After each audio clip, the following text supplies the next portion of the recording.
There's nothing more annoying than when the media hears a catchword, picks it up, and then drives it into the ground without fully understanding what it really means. Such the case with the pending South Carolina primary. Someone chose to call what will happen next to the candidates a bloodbath. I also heard bloody scene. Worst one I heard is a bloody time in the old Palmetto State. Enough already. Let's break from the pack. Stop using the cliches. Welcome in the professor of political science at Clemson University, author of several relevant books, including The New Southern Politics, Professor David Woodard. Professor, good to talk to you again. All right, let's get right to this here, because as I said, I'm tired of the cliche here. What exactly is everybody trying to push forward here about South Carolina being so bloody? It goes back to 2000 when George W. Bush and McCain got in it down here. There were some other instances before that, but everybody thinks that if you come to do politics in South Carolina, it's going to be naturally a couple of lower levels from where it had been. All right, but let's talk about what the voters are like here, because what is it about the South Carolina voter, the people who will be at the polls this weekend, that makes everybody look at this state and say, this is where the rubber meets the road, this is where everything stops, this is where if you don't bring your A game, you are going to be taken out on a plank? Well, it's the first red state. I mean, Iowa and New Hampshire are going to be in play in the November election. South Carolina's not. It's going to vote Republican. So the question is, who can win a Republican state?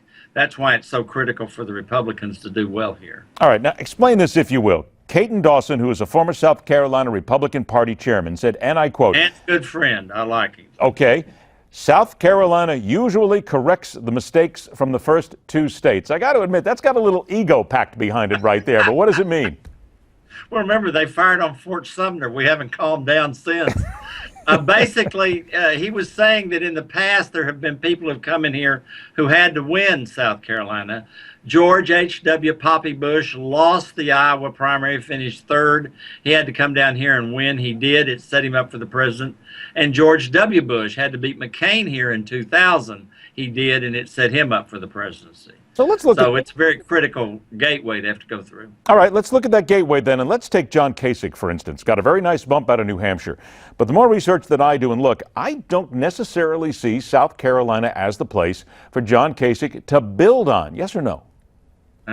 True. And no one has names like Kasich in South Carolina. And no one even knows who he is. Remember, he spent 106 days in New Hampshire. I don't think he spent near that down here. I think he'll really lose a lot of momentum in this state. The people who have spent time down here are Rubio, who has endorsement from two popular politicians. Of course, Trump has been here some. And also Cruz, who has a grassroots organization here. Let's look at the evangelical vote, and specifically I want to focus on Marco Rubio here for a moment too, because the gaffe that he made in the debate. South Carolina voters, savvy bunch of people, a lot of pundits saying that just took the knees out right from underneath him. Will the South Carolina voter forgive him for that, or will that be something that sticks in their craw? No, I don't think it'll be a problem. Look, he's been endorsed by Tim Scott, the only African-American senator from a southern state since Reconstruction, and Trey Gowdy, a popular congressman who handled the Benghazi investigation. You don't get better credibility than that.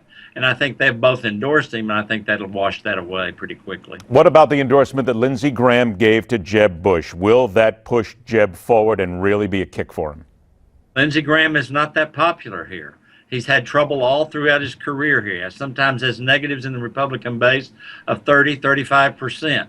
I don't think it's a help. I don't think it's a hurt. I just don't think it's much of an asset. I got about 60 seconds left here. Let's turn to the left, if you will.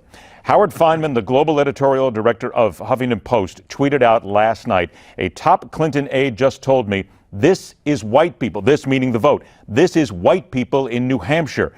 There's a lot more to the Democrats. Blacks will have her back. That's a quote unquote. A lot of people are a little bristling at that, as a matter of fact. But when you look at South Carolina politics, there is a larger black population here. Do you believe that regardless of anything that's happened this far with Hillary Clinton, anything at this point, they will back her no matter what, or will they sit back and re-examine? Well, the reason why he said that is because in 2008, she and Bill came down here and it seemed like they had a great lead on Obama, which disappeared. It's not that I think that that she automatically controls that vote. That vote, there's a very small Democratic Party in South Carolina. It can be easily manipulated. Bernie Sanders has had workers on the ground down here for at least a month.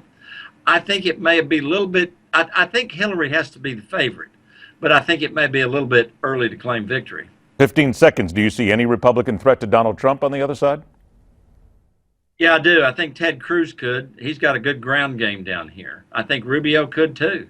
I think it's between those three. I just like to hear from Jeb Bush is going to do that well. I like to hear the fact that there's a challenge going on here, because I always believe that you got to get down in the dirt if you want to be president, and you got to be challenged. And Donald Trump is a guy who says, go ahead and bring it on. It's going to be fun. And let's stay away from the bloodbath here for a little while. We'll go with something more erudite, if you will. Professor David Woodard, always a pleasure, my friend. Thanks so much for joining us.